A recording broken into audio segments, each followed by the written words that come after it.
Hi guys, this is Simon Sage from Into Mobile. We're taking a look at the BlackBerry Bold 9930. It's coming soon to Verizon and a bunch of other carriers worldwide. As you can see, it's very similar to kind of the old BlackBerry Bold style. We got a nice fretted keyboard there. It's actually the biggest keyboard to date. It's very comfortable to use if you're used to sending a lot of emails, text messages, instant messages, all that stuff. So just a quick hardware tour to start off. We got micro USB slot on the side here, 3.5mm headphone jack. On the rear we've got LED flash and a 5 megapixel camera that's capable of 720p video recording. On this side we've got a volume rocker, and they've repositioned the mute pause play key to go right in between there. It makes pretty good sense. And down here we've got a convenience key that by default is mapped to the camera, but you can change that up as you will.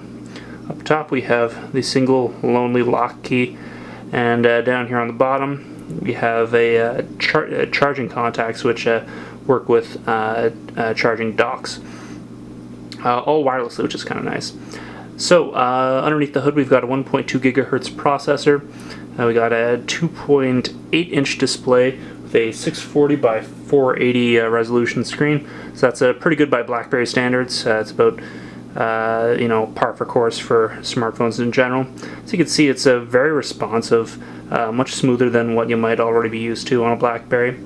There's 768 megabytes of RAM in there, but only about 190 megs of it are dedicated to application storage. Anyway, so let's dive right in here to, let's say, the browser. You'll pull up into mobile.com. Boom. So right now I am on EVDO. I'm roaming up here in Canada, but even still, this all loads up pretty quickly. A little bit of checkerboarding. The GSM version of this is HSPA Plus capable. That means 14.4 megabits per second, which is pretty snappy and actually makes a pretty big difference in the browser. Even still, pinch to zoom here is pretty good.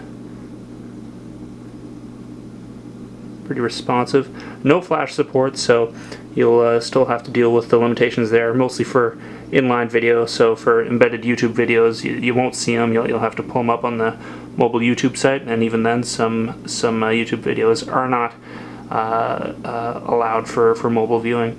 So that's a little bit too bad. We can pull up the camera application here. The camera is actually an extended depth of field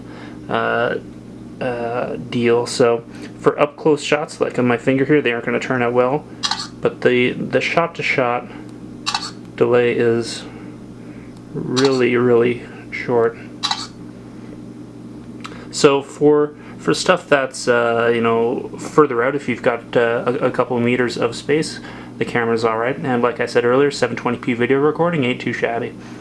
What else have we got here? Obviously there's the email application. That's kind of what BlackBerry is best known for. Very snappy, very responsive. The Messages application is actually a really great place for getting all sorts of correspondence. You get Twitter plugged in there, you get Facebook, you get all the instant messaging clients, Google Talk, AIM, Windows Live Messenger, all that stuff. So that's pretty cool. One of the new additions to the BlackBerry OS 7 is 3D graphics handling through OpenGL.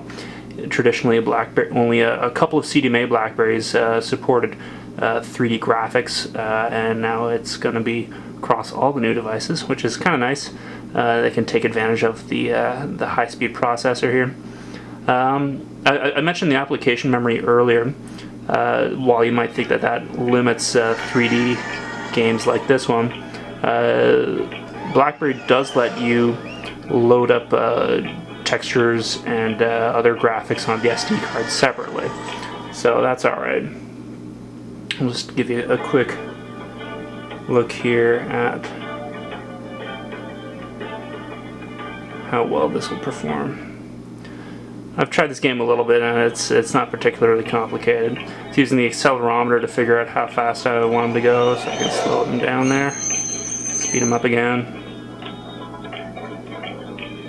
So yeah, I usually just blast them all the way through here. So not too shabby as far as BlackBerry goes. We definitely aren't used to seeing this caliber of graphics, although for Android or iPhone users it might be kind of old hat. So that is 3D graphics. But one other thing I want to show you guys is augmented reality. It's enabled by a new magnetic compass that's included here. It basically allows the BlackBerry to tell which location or which direction you're facing. Here we go. And by doing so, if you point your phone's camera in a certain direction, it will pull up pertinent data. So, for example, Foursquare spots or panoramic pictures, or even BlackBerry Messenger friends if they're signed on to the same service here. So, you can try this out here. Everyone can see where I am, that's fine. So, you've got a couple different layers here. We can pull up Wikipedia. It'll take a second to load everything up. Now, this is the calibration screen. You gotta. This actually comes up pretty often, where you just have to get the compass to figure out which side is up and which side is down. Kind of funky. People will give you funny looks on the bus. There we go. So after a quick calibration, we've got that all running here. And as you can see, as we tilt the camera, it shows us some information. Let me just see what's out this way, whatever that is. So yet that's the Glebe out there. We can tap that and it pulls up the Wikipedia article with some pertinent information. Pretty handy stuff. Not too shabby. Very unique way of kind of figuring out what's going on around you, and generally pretty great for discoverability, especially if you're in a new city that you're not necessarily used to or know anything about. The last thing I want to show you guys is the universal search using voice. RIM has had universal search from the home screen since last year. We just start typing and results would pop up from around the web or on your device. In OS 7 they've got a new feature that allows it to be voice activated. So you just have to tap up here. Pizza, Ottawa. You have to hit the done button there, which isn't particularly great, especially if you're trying to do some hands-free stuff with the car. But one interesting thing here is that Microsoft and RIM have struck up a partnership where Bing is now the default search engine for basically everything on BlackBerry.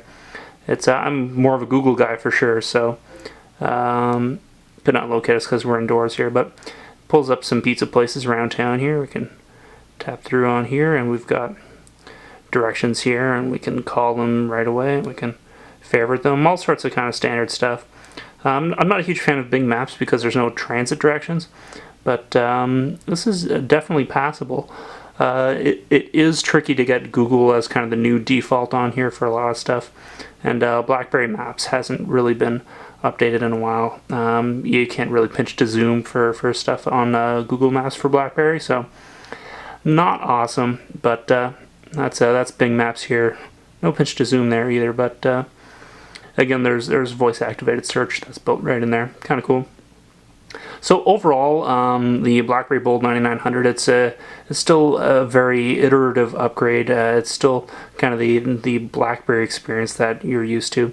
The nicer screen and the upgraded processor make it kind of a smooth, visually rich experience, and the metal bezel here around the outside actually adds a lot of durability and feels really nice. But overall, this isn't going to be a massive change for BlackBerry. So I'm not entirely sure if those who are interested in Android or iPhone would be hugely swayed by this upgrade. Anyway, be sure to swing by intomobile.com for our full review.